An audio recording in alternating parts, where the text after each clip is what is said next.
बच्चों नमस्कार, मैं हूं सत्येंद्र सर और आप सभी का स्वागत है आपके अपने संस्थान पर। मैं हूं सत्येंद्र सर। हमारी बात कल हो रही थी बच्चों रिप्रोडक्टिव सिस्टम पर, और रिप्रोडक्टिव सिस्टम का जो नेक्स्ट पार्ट है उस पर आज हमें आप सभी के साथ कनेक्ट होना है। इस चीज़ का तुम्हें ध्यान रखना है बच्चों, ठीक है? तो चलो हम लोग बात करेंगे मादा प्रजनन तंत्र के भाग और एक डायग्राम मादा प्रजनन तंत्र। तो मेरे भाई हेडिंग डालेंगे हम लोग मादा प्रजनन तंत्र। प्रजनन तंत्र की बात करते हैं। आइए विद डायग्राम हम इन्हें सीखने की कोशिश करते हैं। तो देखिए, अगर बात हमारी मादा प्रजनन तंत्र की होगी तो मादा प्रजनन तंत्र में बहुत सारे पार्ट्स देखने को मिलते हैं, ये बात ध्यान रखना। पार्ट बताएंगे, फिर डायग्राम बताएंगे और कल की क्रिया को पूरा बताने का काम करेंगे, ये बात ध्यान रखना, ठीक है मेरे प्यारे बच्चों?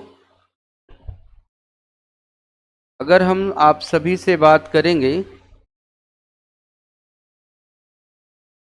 तो मैं सबसे पहले आप सभी से बाह्य जननांग की बात करता हूं।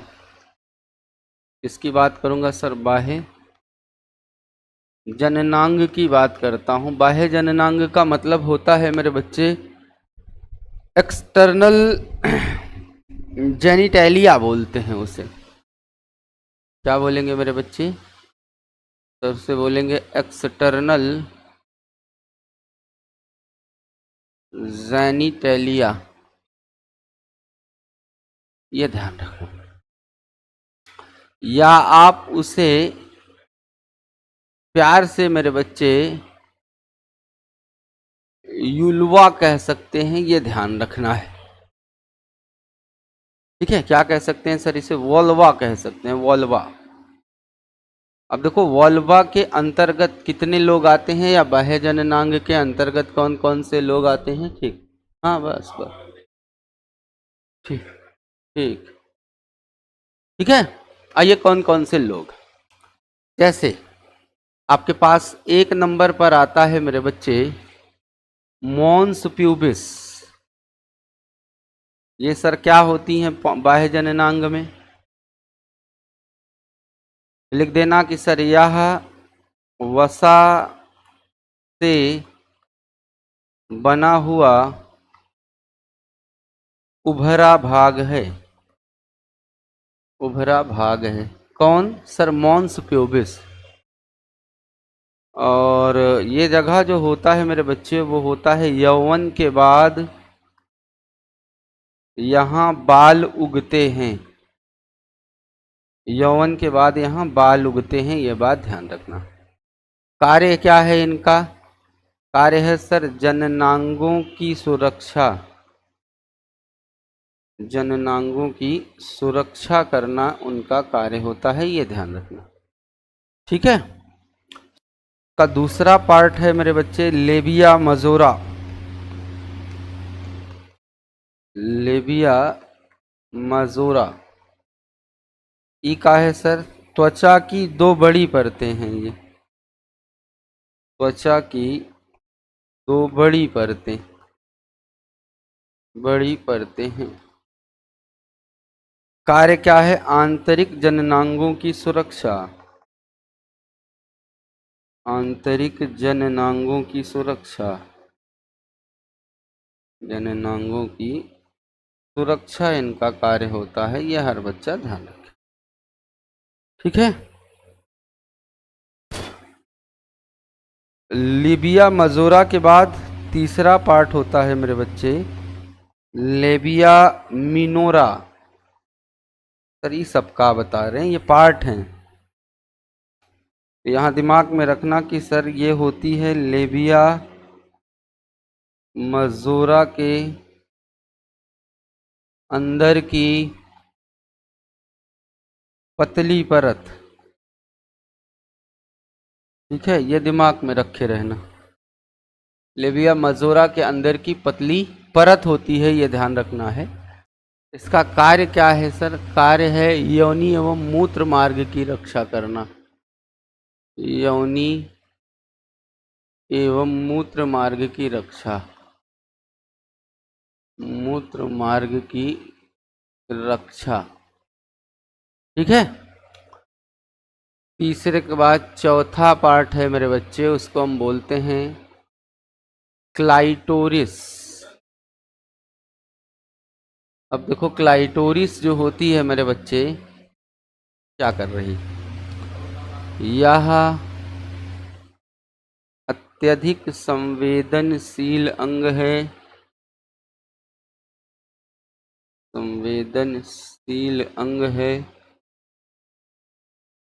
शील अंग है। ठीक है। कार्य इसका है यौन संवेदना प्रदान करना,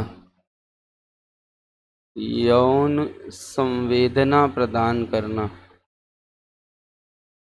प्रदान करना, प्रदान करना, यह हर बच्चा ध्यान रखेगा। उसके बाद मेरे बच्चों आपके 5वें नंबर पर आती है बर्थोलिन।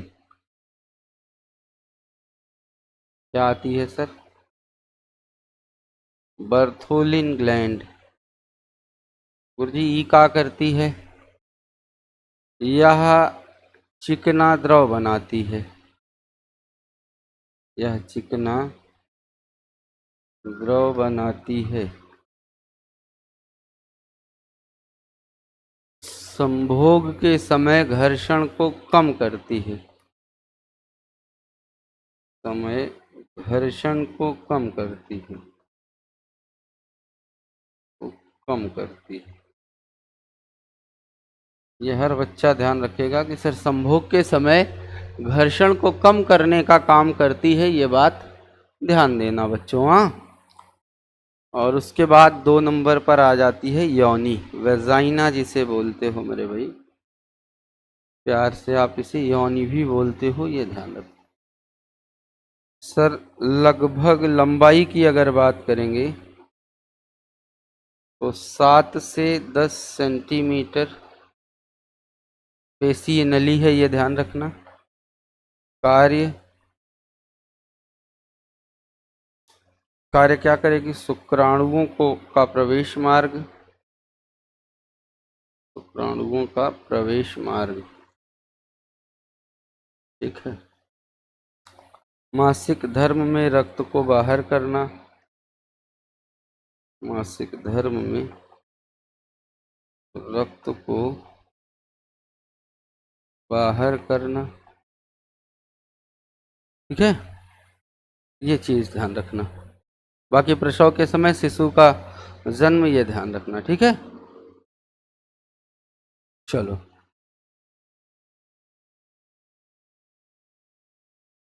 आगे बढ़ते चलो। अब मेरे बच्चों देखो, मैं आपको एक डायग्राम भी बनाऊंगा, लेकिन उसके पहले इस चीज का तुम्हें ध्यान देना है कि कौन कौन सी चीजें ऐसी हैं जो हमारे अपने काम की हैं। जल्दी से उतार के यस बोलो।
बच्चों क्या ये डायग्राम खूब अच्छे से दिख रहा है?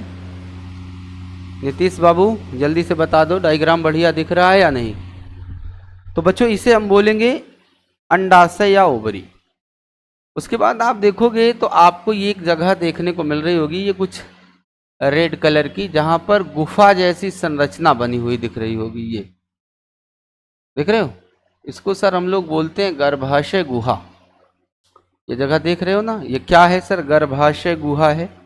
ये सर सर्विक्स, देखो गर्भाशय की निचला एरिया, ये जो सकरा एरिया है मेरे बच्चों, इसको हम सर्विक्स बोलते हैं, और ये आपकी योनि द्वार होती है, ये ध्यान रखो मेरे बच्चों। ये पूरा कंप्लीट एरिया आपका गर्भाशय है। अंडाशय की संख्या एक यहाँ पर है, एक यहाँ पर है, मतलब कि सर एक जोड़ी होते हैं, ये ध्यान रखना। अंडवाहिनी आपकी ये है, जिसको हम फेलोपियन ट्यूब बोलते हैं। इन सब के बारे में हमें अच्छे से जानना है, ठीक है? देखो अंडाशय की आंतरिक परतों में देखो परिपक्व अंड ये आपको दिख रहे होंगे, गर्भाणु फॉलिकल आपको यहाँ दिख रहे होंगे, प्रारंभिक अंड जिसे प्राइमरी ओवम बोलते हैं, ये कुछ अपरिपक्व होते हैं, ऐसा दिख रहा है। देखिए प्रमुख कार्य क्या है? अंडाणु का निर्माण करना अंडाशय के द्वारा, अंडाणु का परिवहन अंडवाहिनी के द्वारा, निषेचन का स्थान अंडवाहिनी है, भ्रूण का विकास गर्भाशय में है, शिशु का जन्म मार्ग योनि द्वार होता है। अब तो मुद्दे की बात यह है कि सर अब मैं बताने चल रहा हूं। सबसे पहले देखो क्रियाओं को पूरा समझना। जैसे बच्चों हुआ यूं ना कि स्पर्म देखो योनि द्वार के थ्रू स्पर्म जो है वो पहुंचा, कंसंट्रेट करते चलना। ये कौन था? ये सर स्पर्म है, देख रहे हो? ये कौन था सर? ये स्पर्म था। ये योनि द्वार से आगे जा रहा है। देखो जब ये यूट्रस के अंदर आया, ठीक है, तो आधे स्पर्म इस पार्ट में जाते हैं, आधे स्पर्म इस पार्ट में। अंडाशय जो होता है, कंसंट्रेट करना, अंडाशय जो होता है बच्चों, एक माह में एक ही अंडाशय सक्रिय होगा। अगर यहां अंडे का उत्पादन हो रहा है तो ये वाला अंडा उत्पादन अभी नहीं करेगा, इसके बाद अगले माह में वो अंडे का उत्पादन करना शुरू कर देता है।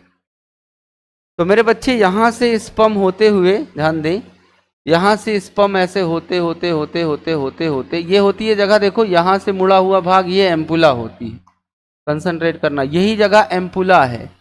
गर्भाशय का उभरा हुआ हिस्सा एम्पुला कहलाता है, मैं आपको बताऊंगा अभी आगे डायग्राम में भी। और यहीं पर इधर से अंडे जो बने थे, ये जो अंडे बने थे वो निकल कर, ये देखो जो उंगली सादृश्य संरचना, ये अंडे को कैच करती है और अंदर बुलाती, और यहीं पर अंडाणु और शुक्राणु आपस में मिलते हैं, इसी को बोलते हैं निषेचन करना। अब अंडा अगर निषेचित हो गया होगा तो धीरे से खिसक करके, ये यूट्रस की दीवारें होती हैं, यूट्रस की दीवार पर आकर के अंडा ऐसे चिपक जाएगा। यूट्रस की दीवारों पर अंडे का जो चिपकना होता है बच्चों, वही कहलाता है इम्प्लांटेशन। शुरू से बात समझो, यहाँ जैसे क्या हो रहा था, अंडाशय का निर्माण हो रहा था, अंडे का निर्माण हो रहा था, तो ये गैमेटोजेनेसिस हो गया। अंडे का बनना क्या कहलाता है बच्चों? सर अंडे का बनना गैमेटोजेनेसिस कहलाता है, ये बात हम लोगों ने पढ़ा है। स्पर्म का बनना स्पर्मेटोजेनेसिस कहलाता है, ऐसा पढ़ा था। अंडा बन गया होगा, योनि द्वार ये है, इसके माध्यम से होता हुआ अंडा सीधे कहाँ पहुंचा? फेलोपियन ट्यूब में। यहाँ शुक्राणु मिला होगा अंडाणु से, तो अंडाणु और शुक्राणु जब आपस में मिले हुए होंगे तो दोनों में निषेचन की क्रिया हो गई, और जब निषेचन की क्रिया दोनों के अंदर हो गई बच्चों, तो क्या होगा? निषेचित अंडा आकर के यूट्रस की दीवार पर चिपकना चाहता है, तो निषेचित अंडे का यूट्रस की दीवार पर चिपकना इम्प्लांटेशन होता है, याद रखना। अब इम्प्लांटेशन हो गया होगा, यहाँ पर एंडोमेट्रियम, मायोमेट्रियम, पेरीमेट्रियम, 3 प्रकार की परतें होती हैं जो गर्भाशय की परत होती है। एंडोमेट्रियम नाम की परत इसे पोषण देना शुरू कर दी होगी, फिर धीरे धीरे मेरे बच्चे निषेचित अंडा भ्रूण बन जाता है, और भ्रूण बन के यूट्रस में आके देखो शिफ्ट हो जाता है, ऐसे ही ये हो गया। अब अगर यूट्रस के अंदर ये आकर के मेरे भाई शिफ्ट हो गया, देख रहे हो, तो आप याद रखना कि मेरे बच्चे यूट्रस के भीतर इसका जो शिफ्ट होना होता है, अब ये धीरे धीरे पोषण की प्राप्ति करेगा। किसकी प्राप्ति करेगा? पोषण की प्राप्ति करेगा। दिख नहीं रहा होगा, ये दिख रहा होगा ना, धीरे धीरे पोषण प्राप्त करेगा। और होगा क्या, इतने में एंडोमेट्रियम नाम की लेयर से मेरे बच्चों आपके यहाँ इसे एक परत से बाहर आके जुड़ जाएगी, जिसे हम लोग प्लेसेंटा कहते हैं। अब माँ जो प्राप्त करेगी उसी से मेरे बच्चे बच्चा भी अपने पोषण की प्राप्ति करेगा। ये ध्यान रखना। ये देखिए, यही पोषण बच्चे तक पहुंच जाता है।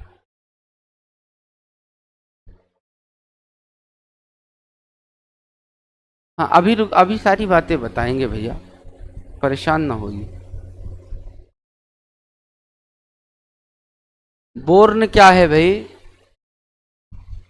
इम्प्लांटेशन के बाद बोन बनने में कितना समय लगता है, या शरीर के अंग जो हैं बनने में कब कितना समय लगता है, ऐसा कुछ पूछ रहे हैं। पहले स्पष्ट करो कि आप क्या पूछना चाह रहे हो, जल्दी से। प्रकाश महतो, पहले ये स्पष्ट करो कि बॉडी या बोर्न, बोर्न क्या है भाई? बोन हो सकता है, ये बात ध्यान रखना। क्योंकि बच्चों निषेचन के 6 से 7 दिन के पश्चात हमने बताया था कि भ्रूण गर्भाशय की दीवार पर चिपक जाता है। मतलब ये देखो, यहाँ यहाँ जब दोनों मिले होंगे तो 6 से 7 दिन का समय लिया होगा, और आकर के यहाँ चिपक गए होंगे, गर्भाशय की दीवारों पर चिपक गए होंगे। ये बात ध्यान रखना। क्लियर है? अब इम्प्लांटेशन के पश्चात मेरे बच्चे जब भ्रूण चिपका होगा तो 10 से 12 दिन का ये समय लगा हुआ होगा। ये बात ध्यान रखना। अब 10 से 12 दिन का अगर समय लगा, हाँ सर,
सॉरी फॉर देम बच्चों। हाँ जी, चलिए, तो ये बात पहले हमने आप सभी से बता दिया है, मैं आपकी बात बता रहा हूँ, चिंता न करिएगा, पूरी तरह से सारी बात बताऊंगा, टेंशन ना लीजिए, ठीक है। सॉरी फॉर देम, थोड़ा डिस्टर्बेंस हमारे साथ है। देखिए, तो निषेचन के 6 से 7 दिन बाद इम्प्लांटेशन की शुरुआत।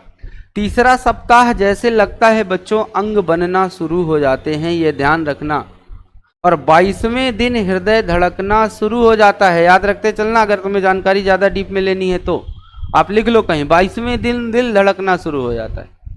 मेरे बच्चे 5 से 6 सप्ताह के पश्चात शरीर में उपास्थियां बनना शुरू हो जाती हैं और 7 से 8वें सप्ताह में बोन ओसिफिकेशन शुरू, हड्डियां बनना शुरू हो जाता है।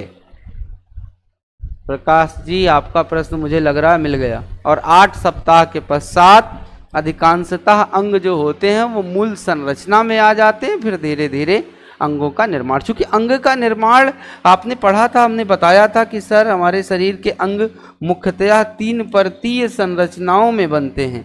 आपने ये पढ़ा था, आपने ये पढ़ा था, आपने ये पढ़ा था, बोलो एंडोडर्म, मेसोडर्म और एक्टोडर्म, 3 पार्ट पढ़े थे, बोलो हाँ। और अलग अलग पार्ट अलग अलग अंग का निर्माण करता है, ये बात भी हमने आप सभी को बताई थी, ये बात ध्यान रखना। अब आ जाइए, मैं आप सभी को अपने मुद्दे की बात को समझाते हुए लेकर के चलूंगा। सबसे पहले अब हमारी बात आप सभी से होगी मादा प्रजनन तंत्र पर। तो ये बात हो गई, यहाँ मेरे बच्चे अब भ्रूण आ गया होगा, भ्रूण का विकास हो रहा होगा, धीरे धीरे चीजें आप सभी के पक्ष में आएंगे। अब एक एक चीजों को मैं बताते हुए चलूंगा, ठीक है। चलिए, तो 2 हो गए। अब सुनिएगा, मादा प्रजनन तंत्र का इंपॉर्टेंट पार्ट, आंतरिक पार्ट में जैसे मेरे भाई एक पार्ट का नाम है अंडाशय। पूरी दुनिया जानती है कि सर इसे ओवरी कहा जाता है, ओवरी। क्या बोलते हैं सर जी? इसे ओवरी बोलते हैं, ये ध्यान रखना। ओवरी अगर इसे बोलते हैं, इस बात का तुम्हें ध्यान रखना है कि अंडाशय जो है, कंसंट्रेट करें, कितने होते हैं? तो आपने देखा कि सर दोनों ओर हैं ना, देखो ये यही तो था आपका, देखो अंडाशय।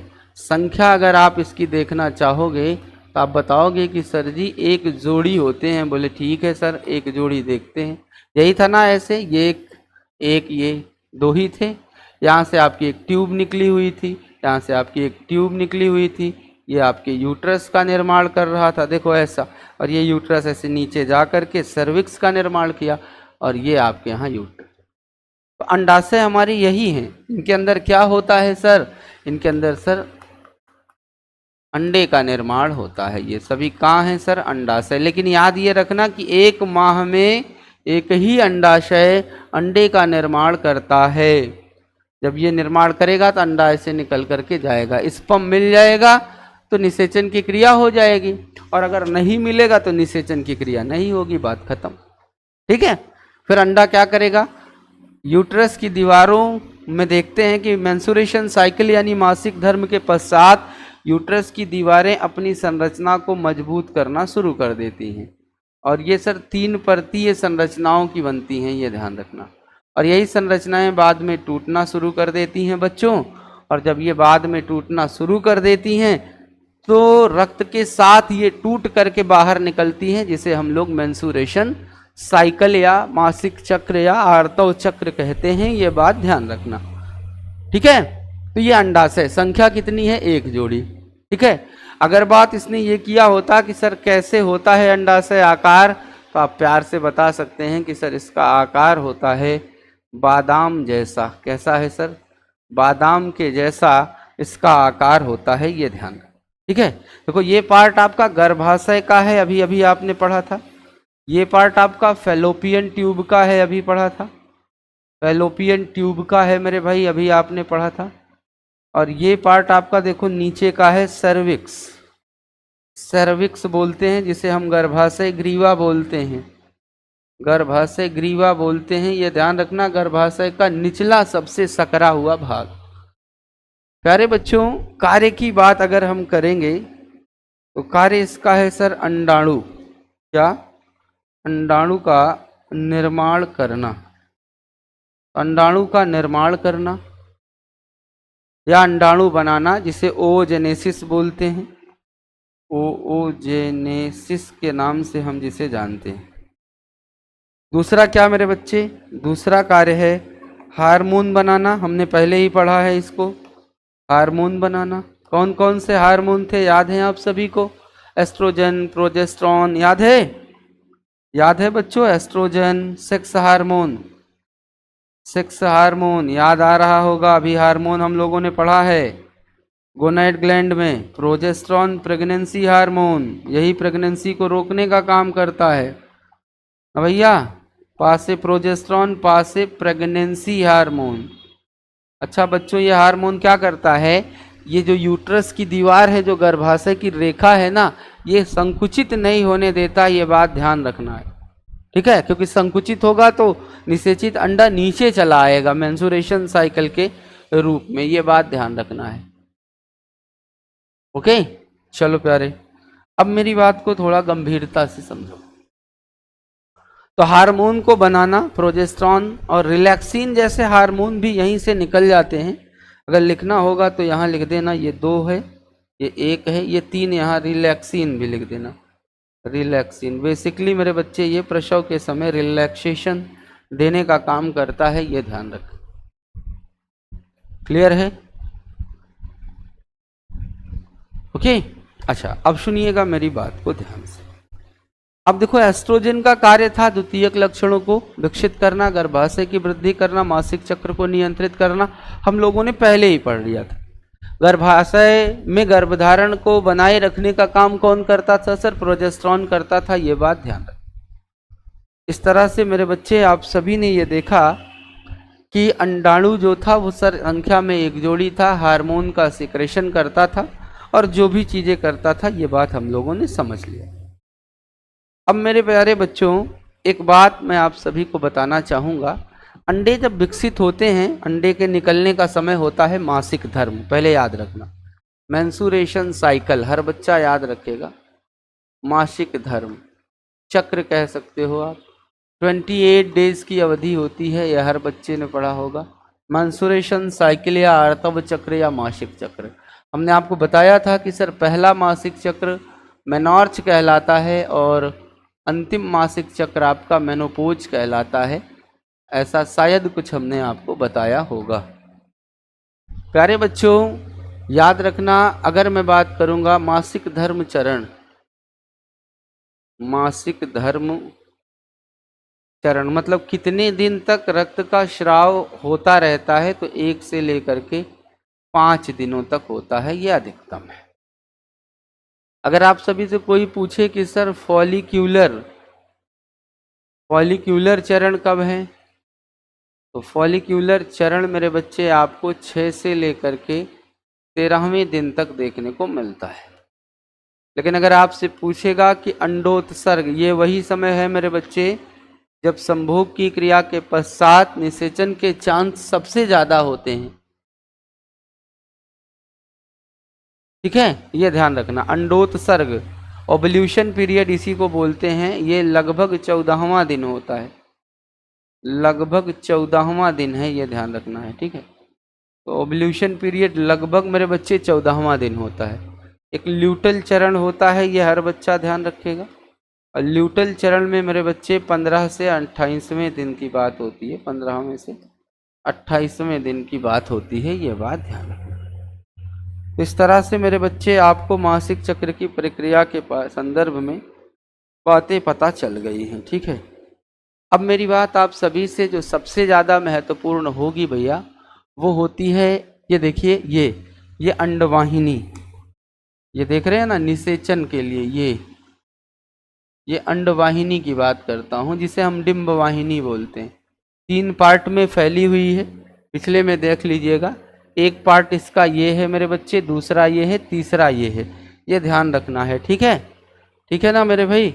आओ देखो, तो अब मैं बात करूंगा मेरे बच्चे अंडवाहिनी या फैलोपियन ट्यूब, अंडवाहिनी, अंडवाहिनी या मेरे बच्चे आप सभी ध्यान रखना है कि हम बोलते हैं फैलोपियन ट्यूब, फैलोपियन ट्यूब की बात करते हैं, ये बात ध्यान रखना, ठीक है? अंडवाहिनी या फेलोपियन ट्यूब की बात करते हैं कि कौन है, क्या है, कैसे हैं। ठीक है प्रिय प्यारे बच्चों, ओए मैडम तुम इतना गंदा ना रहो यार। ये फेलोपियन ट्यूब जो होती है मेरे बच्चे, हम लोगों ने पढ़ा कि सर ये 3 भागों में बटी होती है ना, यही पढ़ा था। अगर बात करेंगे इस फेलोपियन ट्यूब की लंबाई की, तो प्यार से तुम आंसर कर सकते हो कि गुरुदेव 10 से लेकर के 12 सेंटीमीटर तक इसकी लंबाई होती है। ये बात ध्यान रखना। हाँ मजीद तुरंत शुरू हो गई थी भाई। अगर मैं बात करूंगा मेरे बच्चे कार्य क्या करती है, तो आप बताना कि सर निषेचन की प्रक्रिया को पूर्ण करना, निषेचन की प्रक्रिया को पूरा करना, प्रक्रिया को क्या करना मेरे भाई, पूरा करना। तो निषेचन की प्रक्रिया को पूरा करने का जो ठेका ले रखा है वो कौन ले रखा है, सर जी वो अंडवाहिनी ले रखी है। ये बात ध्यान रखना। अब चूंकि मुद्दा ये है कि इसके भाग कितने हैं, इसके मेरे बच्चे 3 भाग देखने को मिलते हैं। बोले सर 3 भाग, मैंने कहा हाँ जी इसके 3 भाग देखने को मिलते हैं। बोले सर जी वो तीनों भाग कौन से हैं, मैंने कहा एक है इनफंडिबुलम, एक का नाम है इनफंडिबुलम, ठीक है। दूसरे का नाम है मेरे बच्चे एम्पूला, एम्पुला, यही बहुत आता है बच्चों, याद रखना। एम्पुल जानते होंगे ना, जैसे इंजेक्शन लगाते समय एम्पुल, तो एम्पुल जैसी संरचना भी होती है, ठीक है। और तीसरे भाग का नाम है इस्थमस। आइए हम तीनों का डायग्राम में लिख देते हैं भाई। देखो ये आपका क्या है, इनफंडिबुलम, इनफंडिबुलम, ठीक है। ये आपका एम्पुला हो गई, ठीक है। और ये आपके क्या हो गए sir, isthmus, isthmus. Isthmus basically मेरे बच्चे जंक्शन का काम करता है, या जहां से वो अलग होते हैं उनका काम करता है। ये बात ध्यान रखना, ठीक है। आइए तो अब देखो इनफंडिबुलम, इसमें फिब्रिया होती है। फिब्रिया का मतलब होता है उंगली जैसी सदृश संरचना। अंडाशय से अंडाणु को ग्रहण करना। इनफंडिबुलम क्या करता है, अंडाशय से अंडाणु ग्रहण करना, अंडाणु पकड़ना, ऐसे लिख दो सबसे सरल होता है। देखो एम्पुला जो होता है मेरे बच्चे सबसे चौड़ा भाग है, और सामान्यतया निषेचन यही होता है। निषेचन का मुख्य स्थान, निषेचन का मुख्य स्थान होता है, यह हर बच्चा ध्यान रखेगा। उसके बाद ध्यान रखना है मेरे बच्चे, एम्पुला सबसे ज्यादा चौड़ा भी है, ये ध्यान रखना, ठीक है। स्थमस क्या करता है, अंडाणु को, कौन से अंडाणु को, जो निषेचित हो गए होंगे, अंडाणु को गर्भाशय तक पहुंचाना, गर्भाशय तक पहुंचाना, ठीक है। अंडाणु को गर्भाशय तक पहुंचाने का काम करता है, यह बात ध्यान रखना। तो यहीं पर मेरे बच्चे हमने देखा कि एम्पुला सबसे चौड़ा हुआ भाग है, और वो निषेचित करने का काम करता है अंडे को, इस चीज का ध्यान रखना, ठीक है। इतनी बातें उतार करके प्यार से आप यस बोलिए, तो मैं बहुत प्यार से आपको गर्भाशय के बारे में पढ़ाऊं जल्दी से।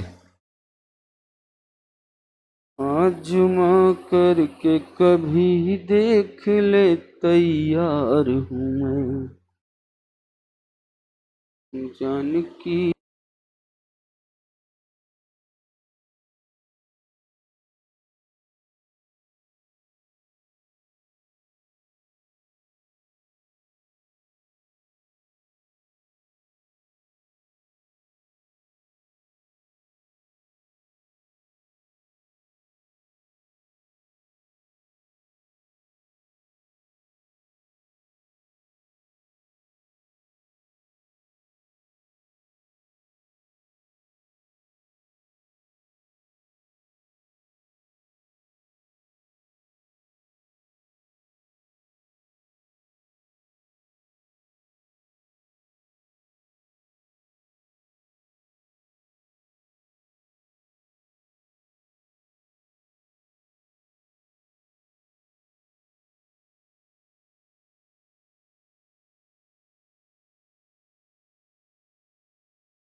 हो चुका है।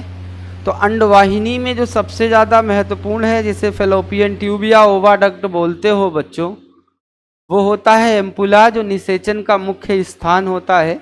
निषेचन की प्रक्रिया यहीं पर होती है, ये ध्यान रखना है। देखो मैं इसका एक छोटा सा और डायग्राम आपको बना के दिखा देता हूँ, हो सकता है कि आप वहाँ से और बढ़िया समझ जाओ। ये ध्यान रखना है बच्चों, ठीक है।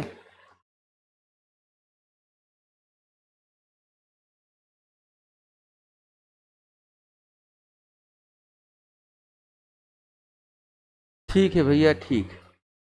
अरे हम रोज भेजते हैं भैया, आपके सामने पीडीएफ सेव करता हूँ और तत्काल भेजता हूँ, एको मिनट लेट नहीं करता हूँ। देखो यहाँ देखिए, ये आपकी क्या थी, ये आपकी फिब्रिया थी, जिसे आप लोगों ने इनफंडिबुलम कहा था।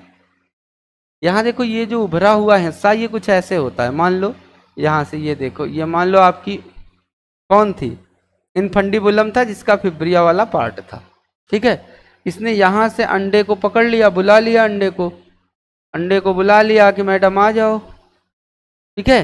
अब देखिएगा ध्यान से, उसके बाद मेरे बच्चे आप देखोगे तो ये वाला पार्ट कुछ ऐसे उठ जाता है, ये वाला पार्ट कुछ ऐसे उठ जाता है, और फिर ये आगे ऐसे पहुंच जाता है। और जब ये आगे ऐसे पहुंचता है तो यहीं से मेरे बच्चे हमारे यहाँ यूट्रस की परतों का निर्माण हो जाता है। तो आप देखो अंडा यहाँ जो था ना, यहाँ पर ये अंडा ऐसे धीरे धीरे से खिसकता हुआ आगे पहुंच रहा है। जब यहाँ पहुंचा, इधर से अंडा आया था, इधर से मेरे बच्चे कौन आया रहा होगा, शुक्राणु आया होगा। अब देखो अंडाणु और शुक्राणु दोनों मिल गए, जब दोनों मिल गए तो बन गया निषेचन। अब ये हो गया मेरे भाई, ये निषेचित अंडा हो गया। ऐसा अंडा हो गया, देखो ये निषेचित हो गया अंडा। अब ये निषेचित अंडा क्या करेगा, इसे धीरे से खिसकते जाएगा। खिसक करके आपने पढ़ा था कि जो स्थमस होता है, ये क्या करता है, ये यूट्रस की दीवारों तक निषेचित अंडे को पहुंचाने का काम करता है। अब देखो ये निषेचित अंडा पहुंच गया। अब ये धीरे धीरे पोषण पाएगा तो आगे बढ़ जाएगा जी। अच्छा ठीक है, मैं बोल दूंगा भैया, ठीक है। यहाँ तक क्लियर हो गया। अब बात आती है कि सर जब ये अंडा यहाँ आया तो बारी किसकी अब है सर, अब बारी सर है गर्भाशय की। तो आइए जरा गर्भाशय को समझते हैं। एक प्यार से हेडिंग डालिएगा, गर्भाशय, और प्यार से हम लोग इसे यूटेरस बोलते हैं, ये ध्यान रखें बच्चों। देखो मैं इसीलिए इस प्रकार से लिखता हूँ और कंटेंट को सेलेक्ट करता हूँ, चाहे मैं हूँ या अतुल सर हूँ या और भी जो भी टीचर हूँ, मुझे और पता है कि हम वर्ड टू वर्ड लिखते जाते हैं कि बच्चों को किसी भी तरह की कोई तकलीफ ना हो, और टाइम भी दे देते हैं कि आप बताओ, यस बोलो तब आगे बढ़ो। आकार नाशपत्ती जैसा होता है, ये ध्यान रखें, ठीक है। आकार कैसा होता है मेरे भाई, नाशपत्ती जैसा, ठीक है। लंबाई मेरे बच्चे 7 से 8 सेंटीमीटर की होती,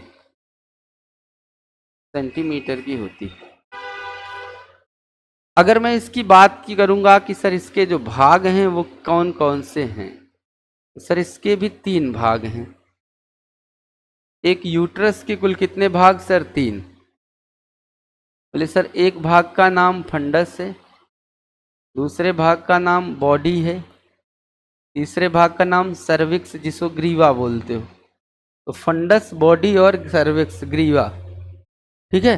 फंडस ऊपरी गोल भाग, ऊपरी गोल भाग। बॉडी जो होता है मेरे बच्चे वो अब मध्य में आएगा, अगर ये मध्य में है तो ना, मुख्य मध्य भाग, मुख्य यहीं पर चूंकि बच्चा बड़ा होता है ना, मुख्य मध्य भाग। मैं एक डायग्राम में दिखा दे रहा हूं। ग्रीवा मेरे बच्चे निचला सकरा भाग, निचला, नीचला होगा भैया, निचला सकरा भाग, सकरा भाग ना। आइए जरा दिखाते हैं। अगर आप यहां देखना चाहते हो, ये गोल वाला भाग आपका क्या हो जाता है, बोलो। अभी हमने 3 पार्ट इनके आप सभी को बताए कि सर यही भाग फंडस है, यही भाग आपका फंडस है, ये बीच वाला भाग क्या होता है? बॉडी होता है। और नीचे वाला भाग सर्विक्स हमने आपको ऑलरेडी लिखा भी है, ऑलरेडी लिखा ही है कि सर ये बॉडी है। ठीक है, और अगर देखना है तो आप और देख लो। यहाँ पर, यहाँ देखो, ये वाला जो भाग है ये आपका फंडस हो जाएगा। ठीक है, ये मध्य वाला भाग आपकी बॉडी हो जाएगी, और ये निचले वाले भाग सर्विक्स लिखा ही है, ये आप देख रहे हो निचला। ओके प्रभु, तो चलो यहाँ आ जाओ। तो 3 पार्ट आप सभी को देखने को मिल गए, ये बात ध्यान रखना। अब बात आती है सर गर्भाशय की परतें। गर्भाशय मैं बच्चों बहुत इसीलिए स्मूथली पढ़ाता हूँ, धीरे धीरे धीरे धीरे, कि आपको तकलीफ ना हो। साइंस को साइंस की तरह एकदम आराम से, क्योंकि मुझे पता है कि यहाँ तकलीफें बच्चों को ज़्यादा होती। अब देखो, गर्भाशय की 3 परतें होती हैं। नंबर 1 एंडोमेट्रियम, प्यार से हम बोलते हैं। ठीक है, क्या बोलेंगे मेरे बच्चों? उसे बोलते हैं एंडो। इसलिए किनारे हो करके लिखता भी रहता हूँ कि बच्चों को थोड़ी सी भी तकलीफ ना हो, वो अपना लिखावट पूरी करते चलें। बाद में लेक्चर देख लेना, फिर तैयार हो जाएगा मेरे बच्चे। ये सबसे ऊपर की परत होती है, सबसे ऊपरी परत। एंडोमेट्रियम सबसे ऊपरी परत है, ये माइंड सेट कर ले हर बच्चा। ठीक है, एंडोमेट्रियम सबसे ऊपरी परत है, ये बात ध्यान रखना। मासिक चक्र में यह मोटी हो जाती है, मासिक चक्र में मोटी हो जाती है, ये हर बच्चा ध्यान रखना। कार्य इसका मेरे बच्चों जो है वो क्या है? कार्य है भ्रूण का आरोपण करना। पढ़े थे ना, भ्रूण का आरोपण यानी इम्प्लांटेशन, समाविष्ट करना, आरोपण करना। ठीक है, अच्छा, मासिक धर्म चक्र के साथ मेरे बच्चे यही वो परत है जो टूटने का भी काम करती है, ये हर बच्चा ध्यान रखेगा। ठीक है ना? चलिए, उसके बाद मेरे बच्चे मायोमेट्रियम है 2 नंबर पर। 2 नंबर पर कौन आएगी सर? मायोमेट्रियम आती, मायोमेट्रियम आती है दूसरी परत। गर्भाशयी परत है, मुख्य परत है, बच्चे याद रखे रहना। ठीक है, मायोमेट्रियम मध्य स्तर की परत होती है, मोटी पेशी परत है, ये बात ध्यान रखना है। और प्रसव के समय संकुचन का कार्य करती है। तो मध्य स्तर की परत है। ठीक है, प्रसव के समय संकुचन का कार्य करती है, इनका कार्य करती है। ठीक है, ये बात ध्यान रखना। मोटी और पेशीय परत होती है, ये बात ध्यान रखना है। ठीक है, एक होती है पेरीमेट्रियम 3 नंबर पर। पेरी का मतलब चारों ओर, पेरीमेट्रियम। ठीक है सर, ये जो पेरीमेट्रियम नाम की लेयर है, अगर चर्चा मैं इसकी कर दूं तो सबसे बाहरी परत, यह सबसे बाहरी परत है, सबसे बाहरी परत है, यह हर बच्चा ध्यान रखेगा। कार्य इसका सुरक्षा प्रदान करना, सुरक्षा प्रदान करना।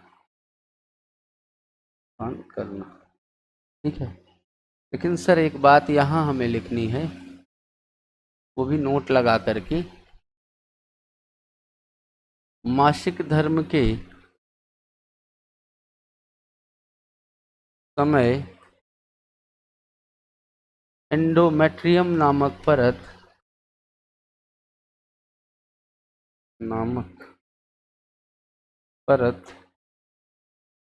टूटकर बाहर निकलती है,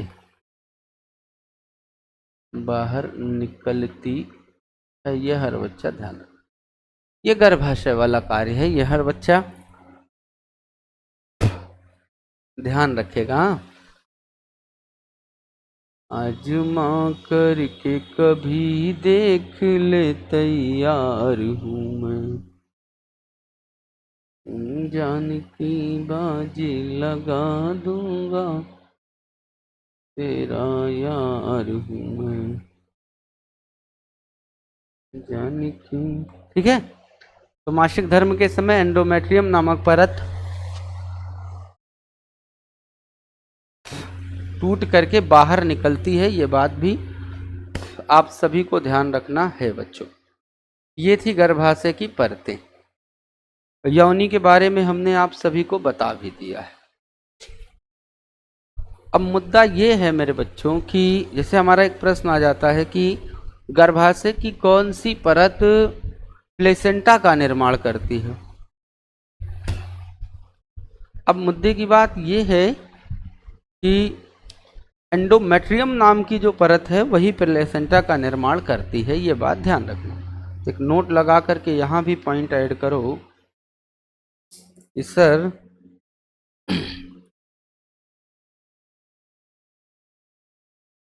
एंडोमेट्रियम नामक परत, एंडोमेट्रियम नामक परत प्लेसेंटा का निर्माण करती है, का निर्माण करती है। आपने पढ़ा था कि सर प्लेसेंटा को अपरा कहा जाता है या गर्भनाल कहा जाता है, ये बात ध्यान रखना।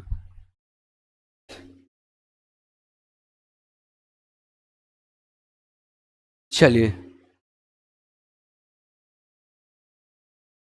अब तो ये बात क्लियर हो ही गई है।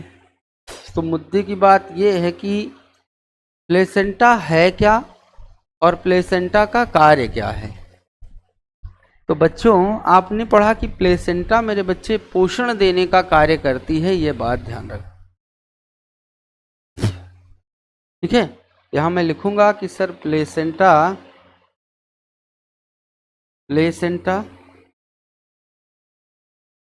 या प्यार से आप उसे अपरा कहते हो या प्यार से आप उसे गर्भनाल कहते हो। ठीक है, प्लेसेंटा, गर्भनाल ये सब कह सकते हो, ये ध्यान रखना। जो मां और भ्रूण के बीच, जो मां और भ्रूण के बीच गर्भावस्था के दौरान बनता है,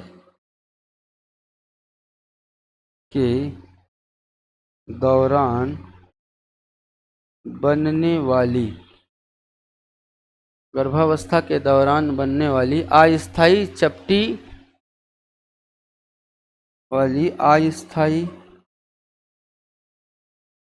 ऑब्लिक चपटी नली है, ये बात ध्यान रखना। रक्तवाहिका युक्त नली है कि इसी की सहायता से मेरे बच्चे को पोषण मिलता है। प्लेसेंटा क्या करता है, पोषण देने का कार्य करता है, ये बात ध्यान रखना। अगर बात करेंगे कि प्लेसेंटा का कार्य क्या है, तो पासे प्लेसेंटा, पासे पोषण प्रदान करना। इसे पोषण प्रदान करेगा, बच्चे को पोषण प्रदान करने का काम करता है प्लेसेंटा, ये बात ध्यान रखना। और क्या कार्य कर सकता है सर, श्वसन का कार्य करता है, यानी सांस भी देने का काम करता है, ऑक्सीजन को भ्रूण तक पहुंचाता है और कार्बन डाइऑक्साइड को रक्त में भेजता है। और सर क्या कर सकता है सर, और उत्सर्जन का कार्य करता है, जो अपशिष्ट या वर्ज्य पदार्थ वहां से बने होंगे उन अपशिष्ट और वर्ज्य पदार्थों को भेजने का काम करता है, ये बात ध्यान रखना। हार्मोन का भी स्राव करता है प्लेसेंटा, ये बात ध्यान रखना है। ठीक है, क्या हार्मोन का स्राव करता है, जो गर्भावस्था को बनाए रखने का काम करता है। जैसे नाम आपने सुना होगा, HCG का नाम सुना होगा, हार्मोन है जिसे ह्यूमन कोरोनिक गोनेडोट्रोपिन बोलते हैं, प्रारंभिक गर्भावस्था को बनाने का काम करता है। और प्रोजेस्टेरॉन गर्भाशय को गर्भधारण के लिए उपयुक्त बनाए रखने के लिए, ये बात ध्यान रखते हुए चलना है। ठीक है, चलिए, इस तरह से मेरे बच्चे अपरा या प्लेसेंटा का कार्य था। ये था मेरे भाई आप सभी के साथ हमारा एक ऐसा सफ़र जिसमें हम लोगों ने डिस्कस किया कि हमारे अपरा या गर्भनाल या प्लेसेंटा के क्या कार्य हो सकते हैं, कैसे उसने कार्य किया और मादा प्रजनन तंत्र ने कैसा काम किया। कल हम लोग नर प्रजनन तंत्र को पढ़ेंगे। ठीक है बच्चों।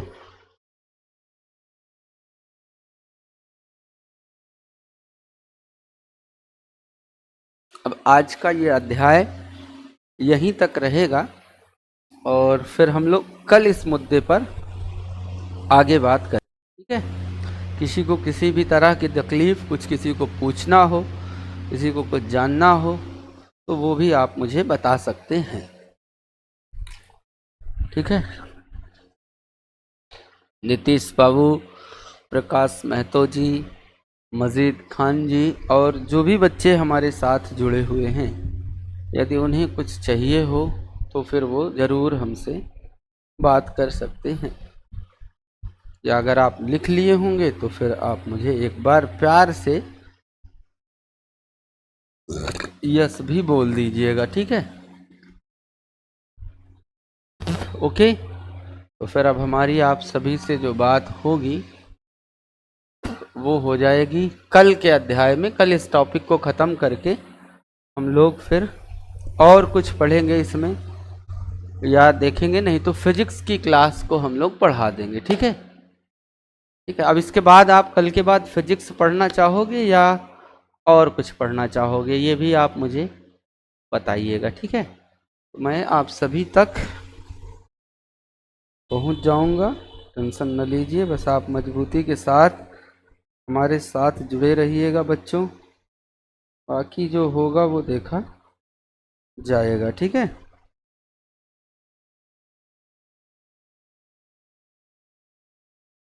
यस। अच्छा, बहुत बहुत धन्यवाद नीतीश बाबू, आप अच्छा पढ़ते भी हो। हमारी तो काम ही यही है भैया, दिन भर पढ़ाना। बस यही है कि आप लोग बहुत बेहतरीन पढ़ते हो, इसलिए जो है मैं बहुत अच्छा पढ़ा लेता हूँ बच्चों। ठीक है। Thank you so much. Thank you. हाँ, मैं कह दिया हूँ। ठीक है। Thank you. Thank you.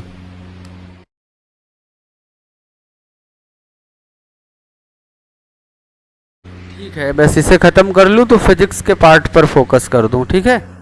पर लास्ट में हम आपको पोषक तत्व तो पढ़ा देंगे, क्योंकि वहाँ से क्वेश्चन बनने की संभावना प्रबल होती है। तो वसा, प्रोटीन, कार्बोहाइड्रेट लास्ट में पढ़ा देंगे, क्योंकि इम्पोर्टेंट भी ज़्यादा होता है ना, जिससे कि वो आपकी याद में बना रहे। ठीक है। ठीक है। तो थैंक यू। फिर हम लोग आगे की सेशन में बात करेंगे। Thank you.